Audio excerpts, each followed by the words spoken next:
needing to connect with Israel in this moment. And we're filled with anxiety and trepidation and pain and fright. And it would be great to get some information about what's happening there to both ease our minds and help us think about the issues.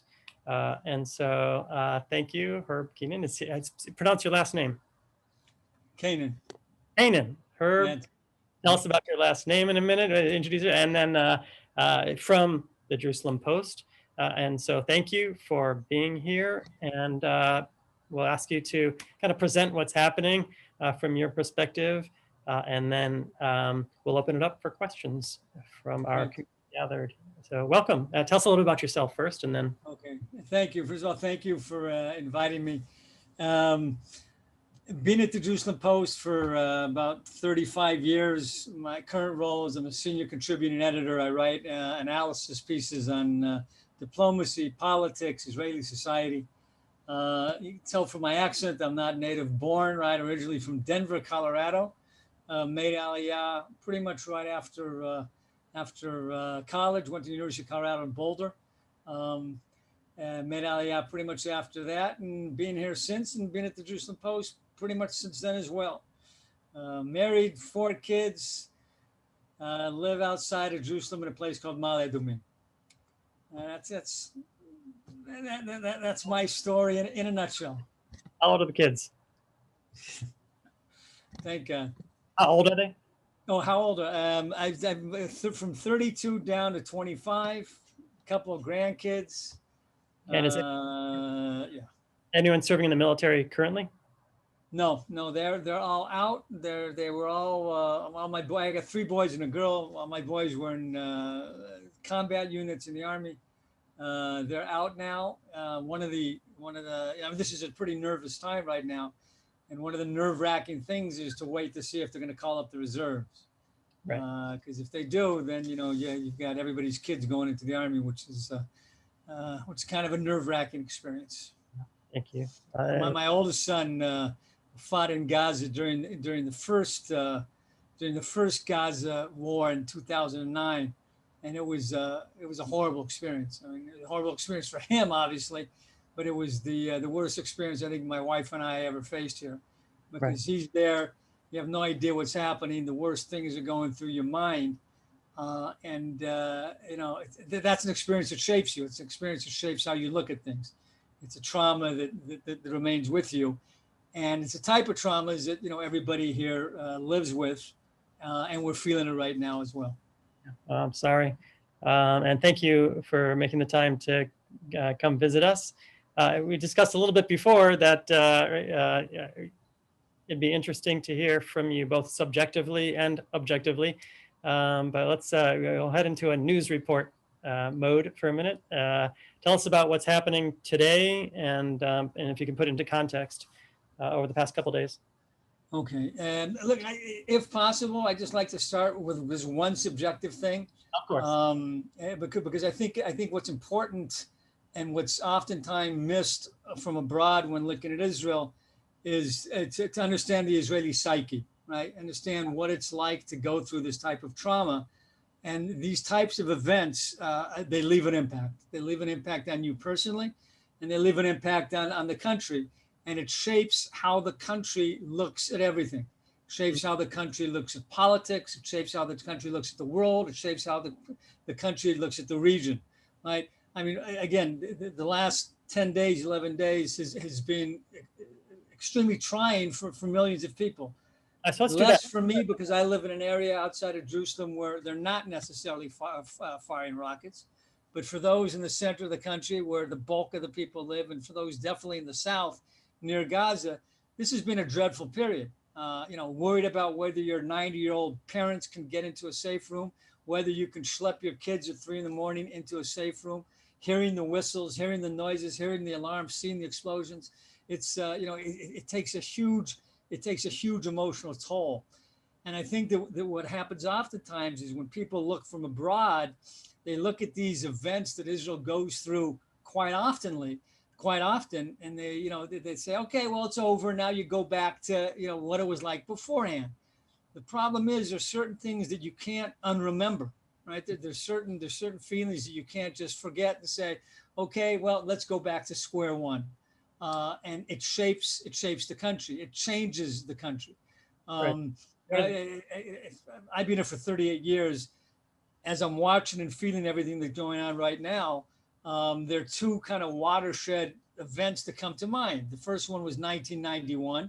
Remember, 1991 was the first Gulf War when George Bush went into Iraq, and the first thing that Saddam Hussein did was he, fired Scuds on Tel Aviv.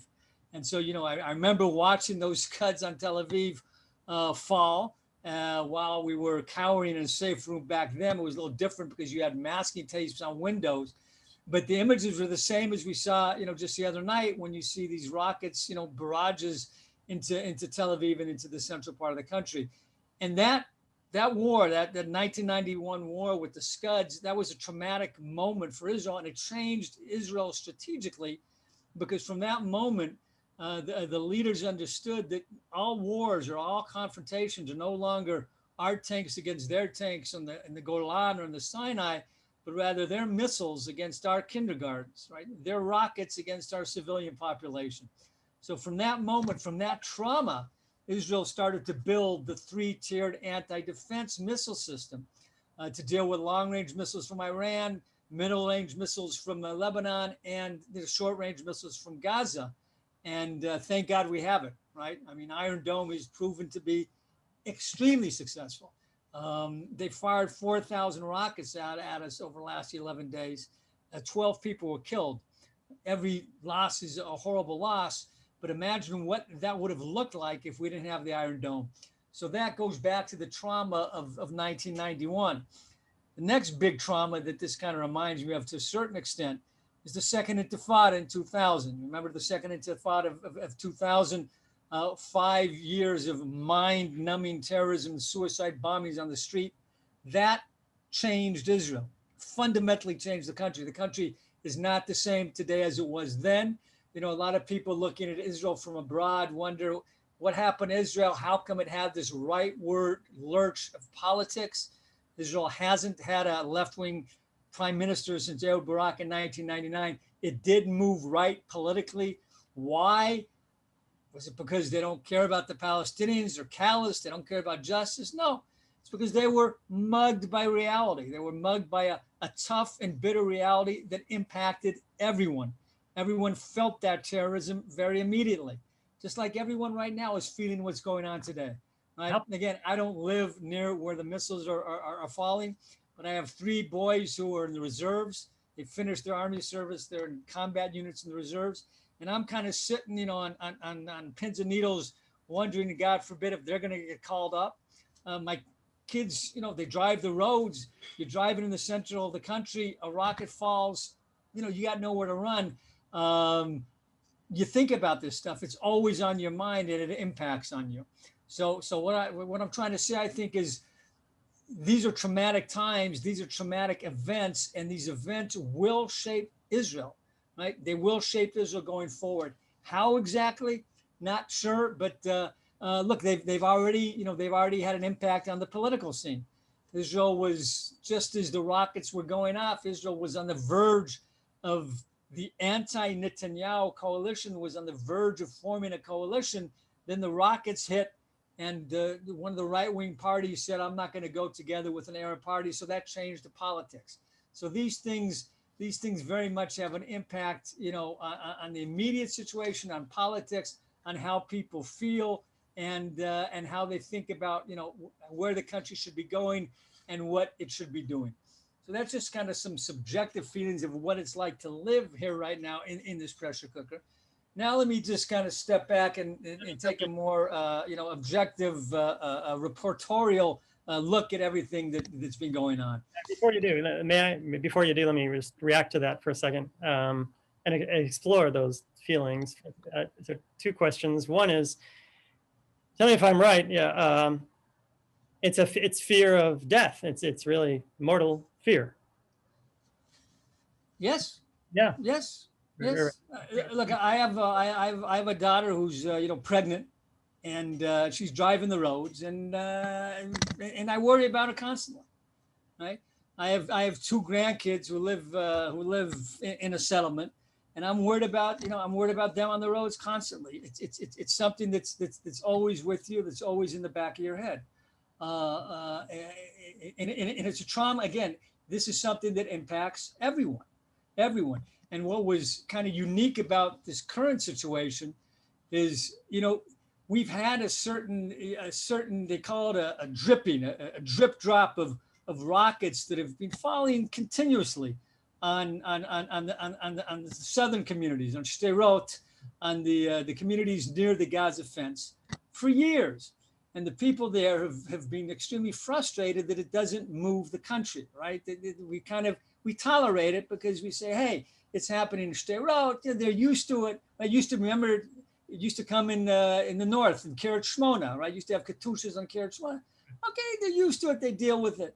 You don't realize how much it impacts your life and the life of your children until it happens to you. And what we've seen over the last 11 days is it's happening to the people in the center of the country. It's happening to the people in Tel Aviv, right? It's happening to people in Ra'anana. And so there's a different response. I mean, you hear on the radio, sometimes they're interviewing these people from the South and you hear frustration. They say, why does it take for a rocket to fall on Jerusalem before the country mobilizes and goes strong and hits Hamas? Why is it tolerable if it's only on us in the South? And I think the one thing, look, there's a lot of talk now about the ceasefire. There's discussions about the ceasefire and what the terms of the ceasefire will be. I think one thing that Israel is gonna demand of foreign leaders is a realization that it will not allow Hamas to build up the armaments that it's now lost. Right? It's not going to sit back and say, okay, this is over. Go ahead and take that Iranian money you get and rebuild all the factories, rebuild all the missiles, rebuild all the rockets. I think you're going to see them say, we reserve the right, to go in anytime we see a rearmament and stop it. I think that's going to be one of the conditions Israel's going to put down for a ceasefire. And so thank you for giving us some of that historical context, emotional historical context of trauma that has shaped contemporary Israeli public. And I think that's one of the gifts that you can bring us, perhaps, is understanding the mind of the Israeli. Yeah, or what's happening in the mind of the Israelis now. Right. And look, again, it's you've got to ask yourself, and people do, you ask yourself, Israel, we've gone to the elections a lot over the last couple of years, and the country, is voting right. There's a majority of seats for the right wing. There's not a majority for Netanyahu because some of those on the right don't like Netanyahu. But you have to ask yourself, what's happened to the country over the last 20 years that it's moved to the right? And especially if you put in the context, of the American experience, America is moving to the left, Israel is moving to the right. Why? It has to do with the reality on the ground, right? Israel, after the Oslo process, Israel thought that it was on the verge, on the cusp of an accommodation with the Palestinians. It gets hit by the second Intifada. That changes people's perceptions. It changes people's perspectives. Only ideologues will not change their ideas, even in the face of a change in reality. Israelis have proven that they're not ideologues and they will change the perception. Same thing happened after the, I mentioned the trauma of the second Intifada. Another big trauma of the last 20 years was the withdrawal from Gaza in 2005, right? I mean, it's just, remember that Israel left Gaza completely in 2005, uprooted the settlements, uprooted 10,000 people. The hope was, well, it wasn't going to bring peace. I don't think there was illusions about that, but it would bring quiet, right? I mean, the Gazans would have the opportunity to build up Gaza. They turn it into something nice. And if that works out, we can move it to the West Bank, use the model on the West Bank. Well, it didn't work out. And that's something that, that the Israelis, see and recognize. And that shapes things. When Israelis, for the most part here, Americans or the world talk about a two-state solution, even those in Israel who are in favor of some kind of two-state solution, look at the reality right now, what's going on, and see what's going on in Gaza. and they say, do you really expect me to duplicate what's happening in Gaza and the West Bank right now? And why should I think that it'll be any different? Why should I think it'll be any different? So that those, what happens, actions matter. Actions have an impact, even if they're forgotten in other places in the world. Here, people live them, and they impact policy. Why has Netanyahu remained in power for so long? It has to do with this. It has to do with security. It has to do with the Palestinians. So the stuff does matter. It does have impact. So yeah, it's the same question I could ask. What don't we understand about the situation because we're so far away? And I think that's one of them. The fear of rockets falling on your house and kids. Are there other things that we just can't wrap our heads around from a distance?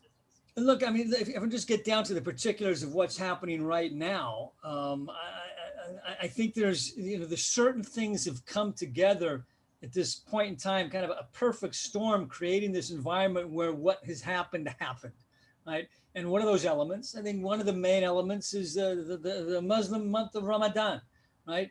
Ramadan historically has been a month of violence in Israel. You've got tens of thousands of people going up to Al-Aqsa, the mosque on the Temple Mount. It's historically been, you've seen an uptick in violence over the last 20 years in Ramadan. You had the whole story about the evictions or the possible evictions of the Palestinian families in Sheikh Jarrah. Just happened coincidentally that the court case was supposed to hear this case 2 weeks ago. It was just, the whole time it came together at this point in time.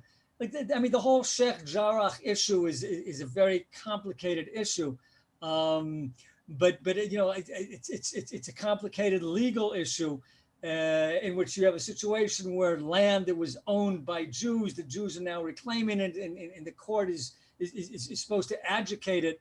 Whether it was smart for this to come up now, whether it would have been wiser for Israel to postpone it, that's a different issue.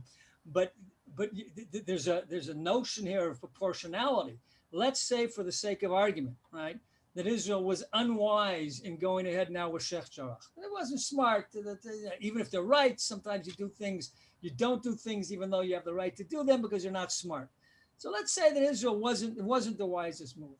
I mean, is the answer to that flying 4,000 rockets on the country's entire civilian population? There's no proportionality there. And I think that's, by the way, I think that's something that the world has seen. And I think it's something why, if you look beyond the media and you look beyond, the John Oliver show, and you look beyond what's going on Twitter, and you look at governments, how the reasonable governments in the world have reacted to this. Essentially, they've kind of given Israel time to do what Israel thought it needs to do to quell the situation in Gaza.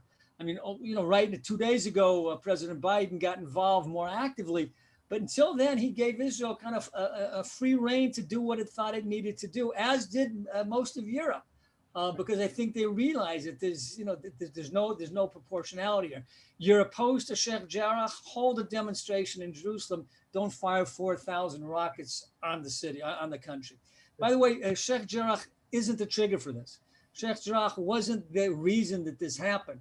It was something that Hamas was very adroitly able to latch onto, but that wasn't the cause.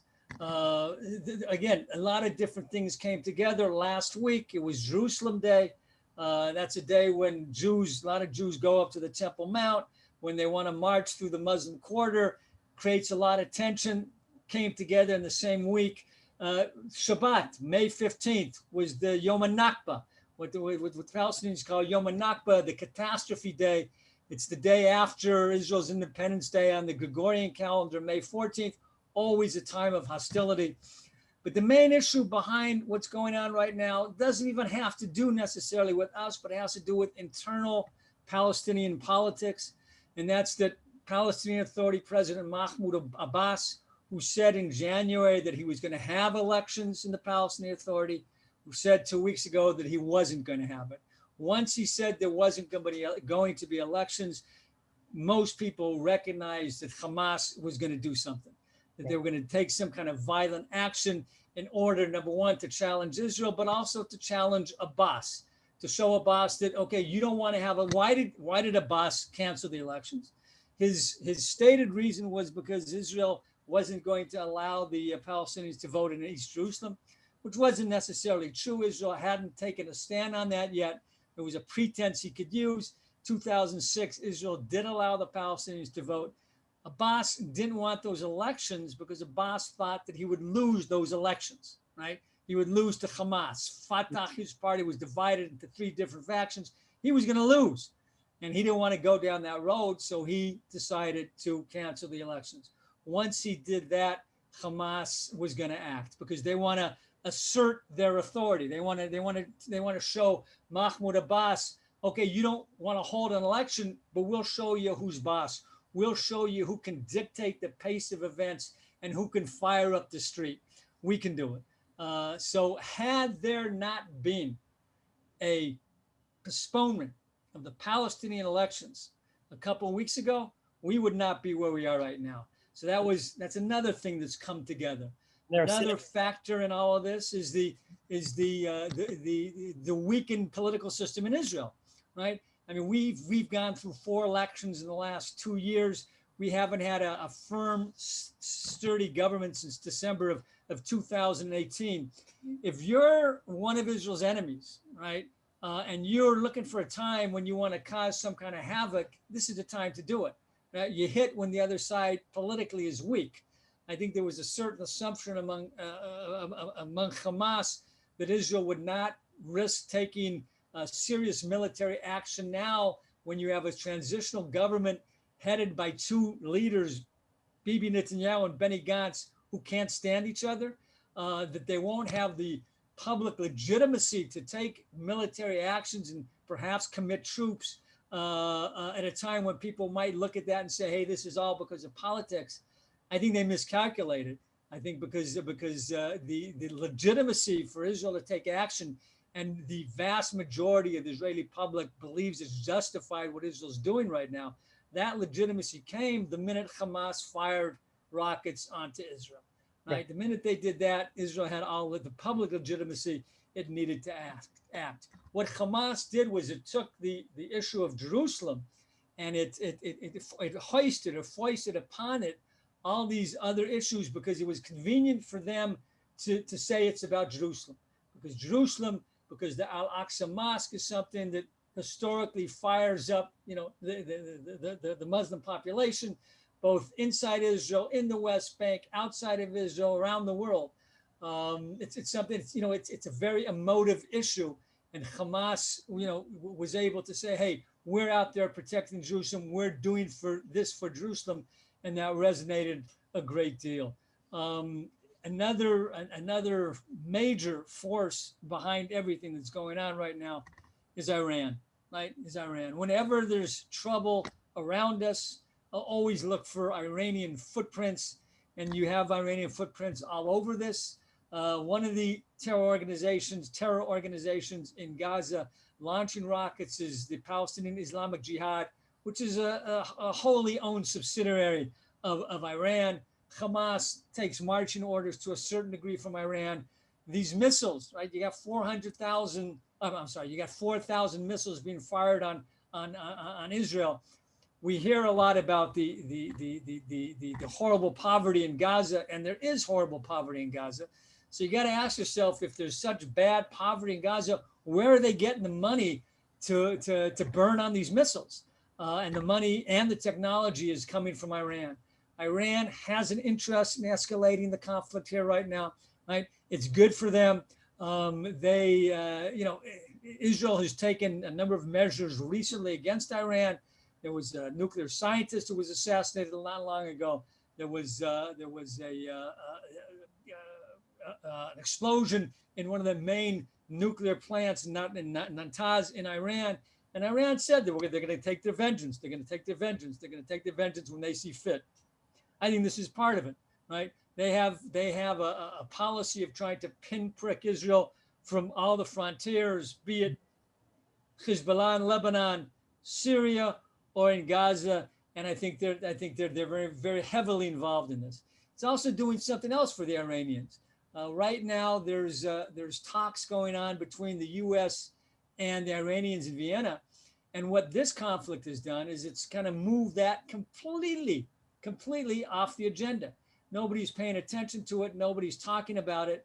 That's good for the Iranians. So the Iranians are definitely have their hand in this, and it's and for us, that's something that's very negative.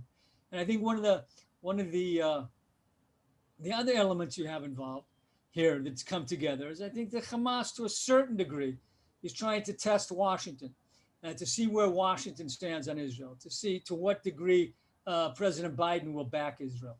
And I've got to say, I think, for the most part, Biden up until now has stood pretty firmly, behind Israel on this.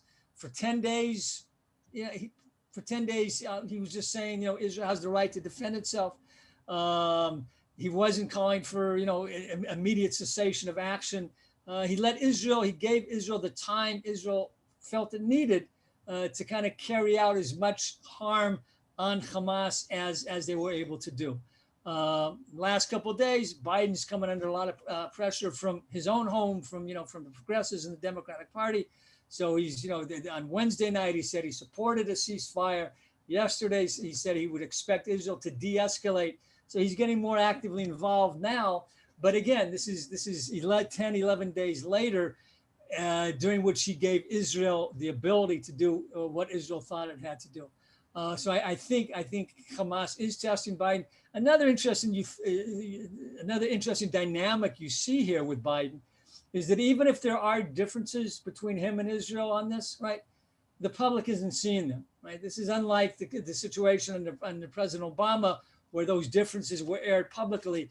If there are differences, they're being dealt with behind closed doors, which from an Israeli perspective is something that's that's very good.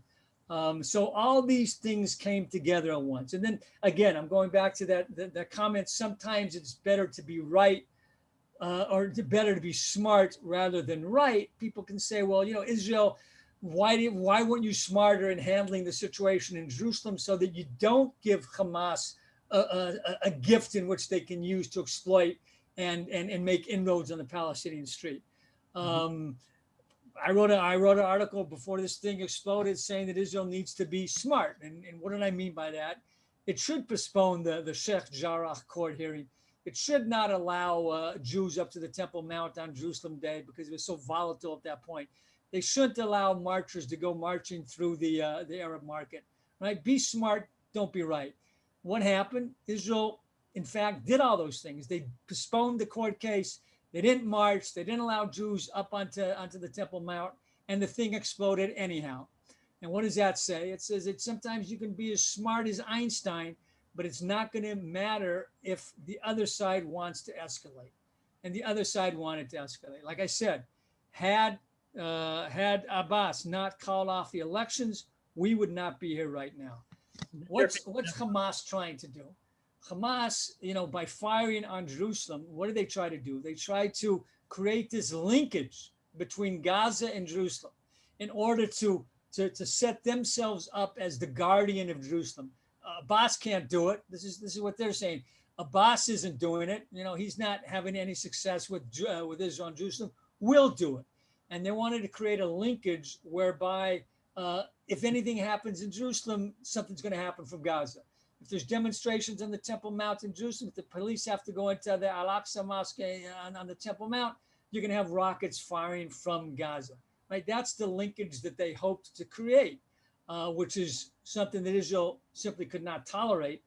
Israel, I think, was taken very much by surprise by the fact that they actually did fire onto Jerusalem. I think the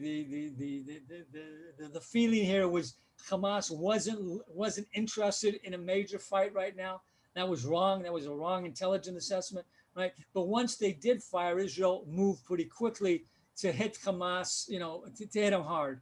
And why? What's behind this? What's the end game? What's Israel trying to do?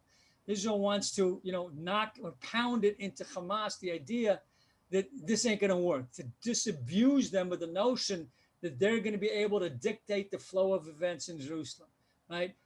Israel, wanted this time, as long as it got, to hit Hamas as hard as they could to deter them in the future, right? to degrade their military capabilities on the one hand, and also to pound into the consciousness that it's not worth it for them to do this again or for the next number of years, because if they do, they're going to get pounded. So that's why Israel has acted so forcefully.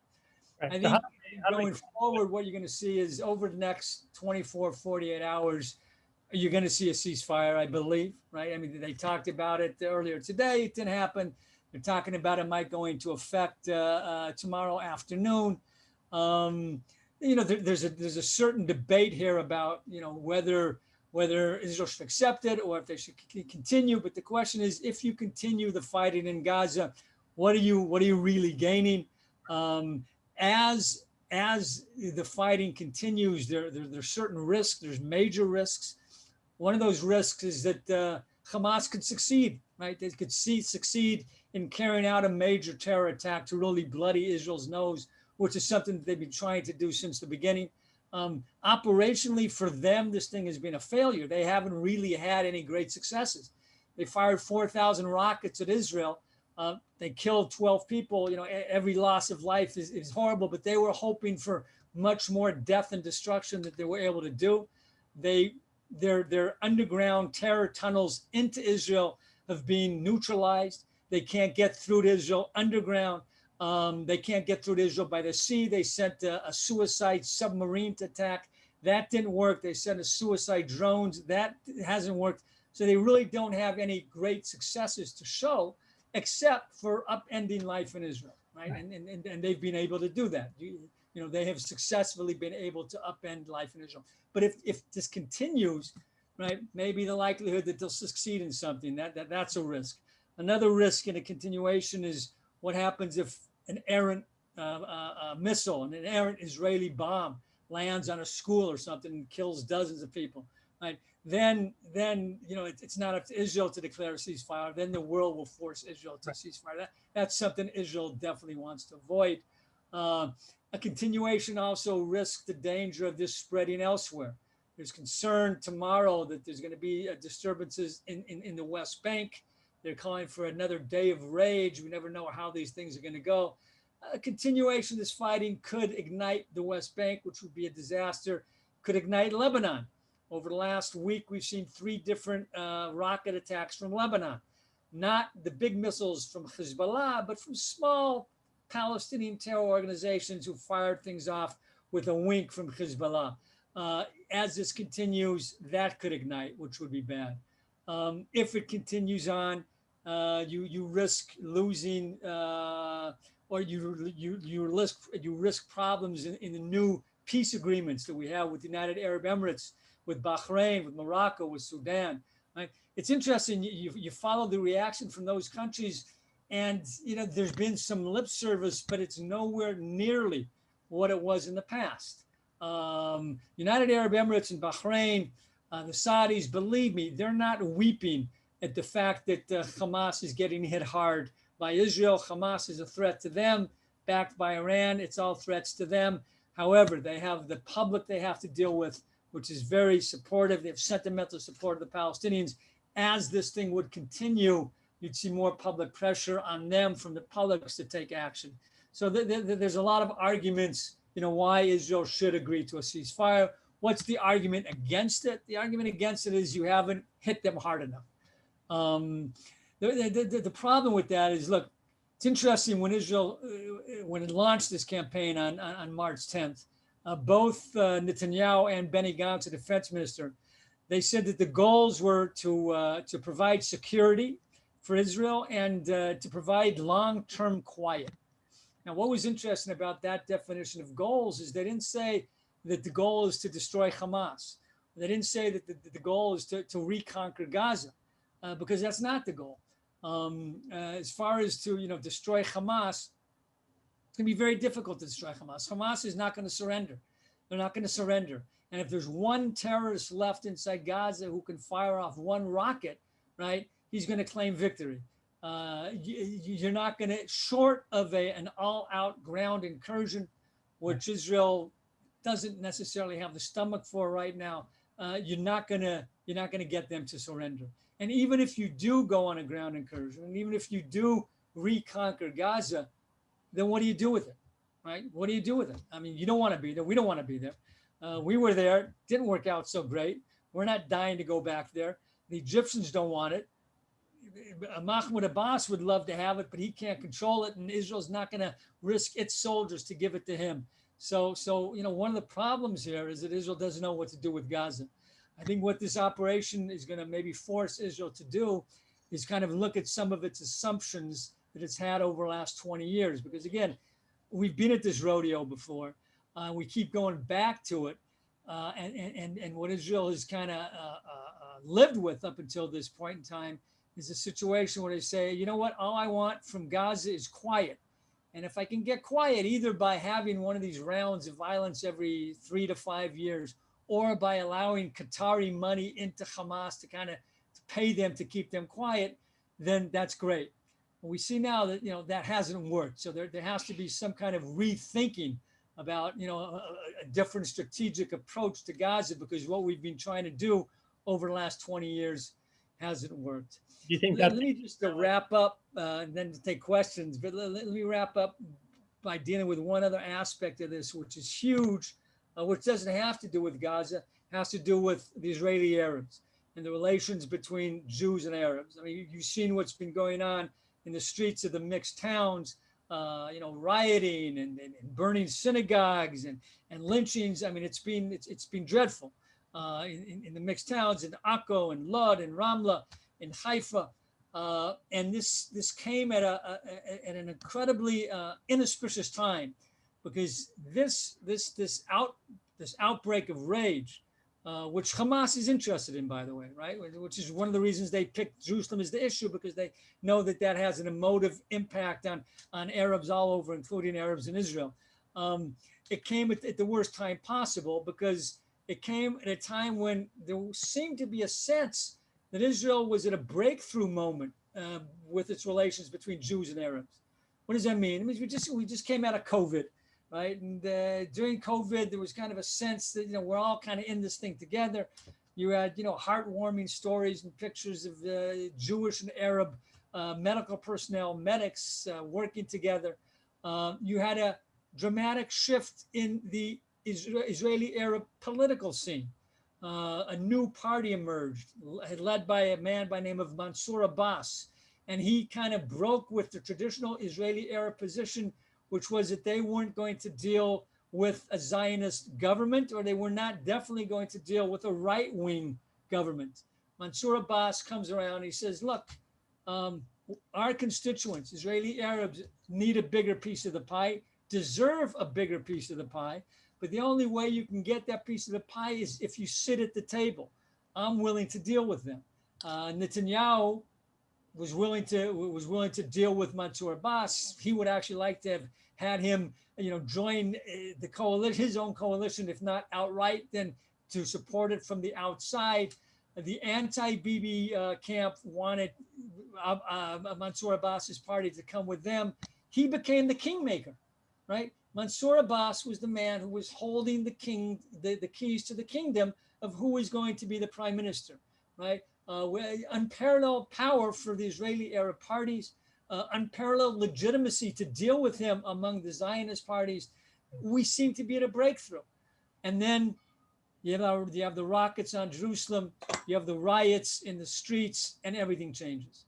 Everything changes because the right-wing parties who were willing to go with Mansour Abbas up until that point were now unwilling to do so because it took him too long to condemn it. He didn't condemn the rockets from Hamas. Their constituent, the right-wing constituency, just wouldn't have this cooperation now, this partnership now with Arab parties who they deemed that at a time of war was siding with the enemy. So those coalition dreams went out the window. And again, it happened at a crazy moment, because it happened in a moment when it looked as if things were very much moving forward with Israeli Arabs. When this whole thing is over, right? The rockets will become quiet from Gaza, but this story about what happened between the Arabs and the Jews inside of Israel, that's going to be something that the state is going to have to deal with, because it veiled a certain tension here that you have to deal with. Just as during the corona, the public saw that the state or the governing apparatuses of the state doesn't have complete control over certain pockets of the ultra Orthodox community who don't listen to the rules and regulations of the state. So too, we're finding now that the state doesn't have control over certain pockets of the Arab community where they're armed to the teeth and the police are unwilling to go in there. I think what you're going to see on the one hand is you're going to see Israeli society saying, okay, yes, we should be giving a bigger piece of the pie to the Arab minority. It is 20% of the country's population. But at the same time, we expect a certain modicum of behavior from that minority as well. So this is something that will, I talked about the traumas. This is a trauma for Israeli society that they're going to have to work out. And I think it's going to take years for that to happen. So let me end there and see if you got any questions on that or anything else. Thank you for that full and complex briefing. Yeah, let's open it up for questions. The questions on the presentation, or just any other questions for information that you're curious about. And I'm going to unmute, and you can ask your question. In the meanwhile, I'll ask a question. A cynical perspective exists that it's good for Netanyahu to be at war because it breaks up the other coalition. Can you respond? What's your feeling about that? Look, I mean, I think that argument would have credence if Netanyahu had started the war, right? But he didn't. I mean, it's Hamas that fired on Jerusalem, not Jerusalem firing on Gaza. So I don't buy that argument. It did benefit him politically, but I mean, he didn't line up. He's not this malevolent hand behind the screen moving all the parts in such a way that we're going to go to war just as the coalition is going to be formed. I don't buy that. There's a certain irony in what happened that Hamas, because of Hamas's action, this coalition isn't going to form against it. There's a certain irony there. And what's the irony? The irony is that this is the second time Hamas has done this, right? It kind of saved him politically right now for the short term, although I'm not sure, where that's going to go. But in 1996, we saw this same thing happen. 1996, Shimon Peres was the prime minister, had become prime minister after Yitzhak Rabin was assassinated a few months earlier, and Peres wanted to step out of Rabin's shadow and win an election on his own, so he called an election. He was soaring in the polls. He was doing wonderfully in the polls. He had the world backing him. Bill Clinton called an international conference in Sharm el-Sheikh at the time to show that America was behind Israel and behind him, right? His opponent was Bibi Netanyahu, who was not doing well in the polls. And then Hamas hit. Hamas launched a series of atrocious suicide bombing attacks on the buses in the country. And Peres said after elections, that's what defeated him. Right? Peres lost by a razor thin margin, and he lost because of those bombing attacks. So Hamas kind of gave Bibi a victory in 1996, and here we are 25 years later. And ironically, you see, it's the same dynamic at work. But no, I don't buy it at all that the Netanyahu's behind this because of the politics. Right. The legitimate question is the whole thing with the ceasefire. I mean, how does he want to go into a ceasefire? Does he want to go into a ceasefire with some kind of final victory picture? I mean, there could be some political considerations. But another thing that mitigates against the political argument is the defense minister, the guy who's very much also involved in waging this war, is Benny Gantz, right? His main political rival. So you might attribute a certain degree of cynicism to Netanyahu, but I think this is kind of just a bridge too far. Right, I gotcha. And based on Karen's question, Phyllis's question, we've just spent 45 minutes trying to understand the variety of factors, and most people aren't able to do that or aren't so interested in doing that. What's your best argument for the morale, for Israel's right to, I can't say the right to defend itself is obvious, but to be engaged in a fist fight, right? So the way that you described you use the metaphor of a fist fight, a bloody nose, and right. But we don't like fist fights. We want to break up the fist fight, right? So how, for continuing the war, what's the best argument that you could muster for an American like myself to fully back the Israeli right to fight and continue fighting? I'm sorry. I just think it's a natural right. Every country in the world has the right to defend itself and defend its people when under attack. And Israel, Israel has that natural right as well as anybody else in the world. I mean, nobody expects a country to come under attack to just, not hit back. Okay, Israel doesn't have to. You've got these crazy arguments out there that look at this thing kind of as a scorecard, right? Well, more Palestinians were killed than Israelis, so that means that justice is on the Palestinian side. Right? That's nonsense. That's hokum, right? That's crazy. In World War II, 500,000 German civilians were killed. Only 67,000 Britain civilians were killed. So what does that mean? That means that justice was on the side of the Nazis? It's a ridiculous argument. And to say that Israel doesn't have the right to defend itself, that's a double standard that is that's nuts, that we don't have to accept. And then you hear the argument, well, it's not a fair fight because Israel has the Iron Dome. Well, Israel chooses where to invest its money.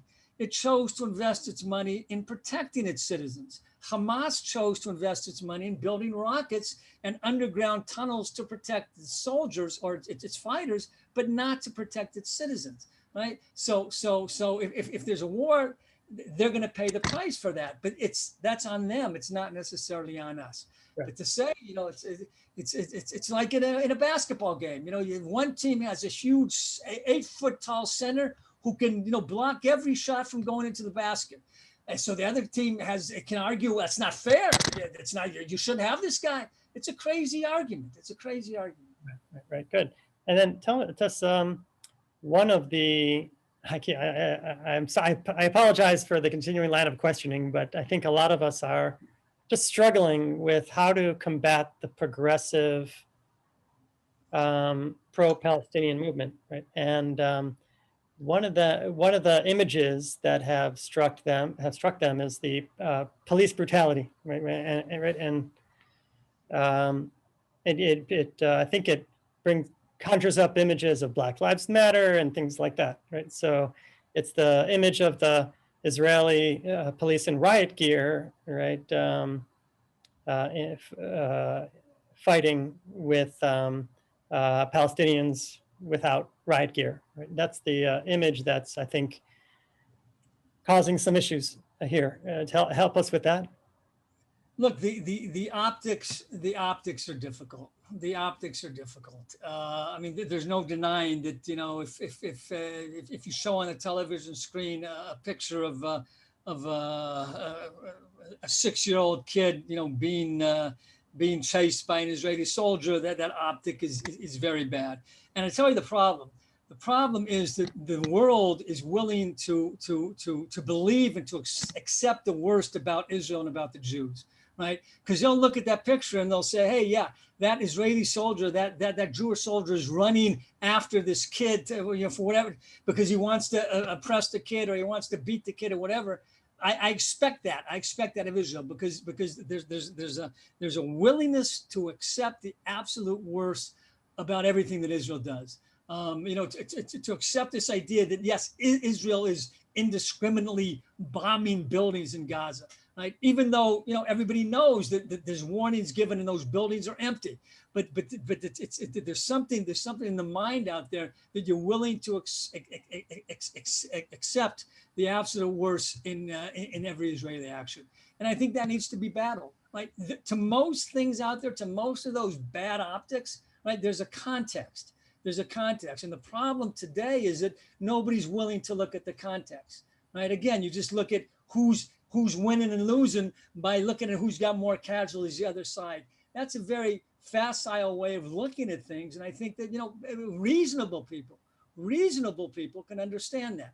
You're not going to convince the ardently pro-Palestinian side. You're not going to convince the anti-Semites who don't think Israel has a right to exist. But the vast majority of people are reasonable, and if you can explain them a little context and widen the lens so they see the whole picture and not just that one frame, then I think you have an argument. And I think it's incumbent upon everybody, or Israel supporters, to make that argument and not to let those images which have a context but are out there without a context remain out there without a context. That context needs to be given, and I think it's important to do so. Thank you. Yeah, appreciate. Good. Last questions. Let's open it up, and then we'll thank Herb for introducing himself to our community as a resource, and for today's update. But questions? Anybody want to unmute and ask? All right, 4, 3. Okay, friends. Toda rabah. I really appreciate your time and your energy and your perspective and your depth and breadth of knowledge. And so, with your permission, I'll call back to get another update when we need it. Anytime. Thank you. Thank you very much. Have a good day. Thinking about you and praying for your safety. Amen. Tada. Bye-bye.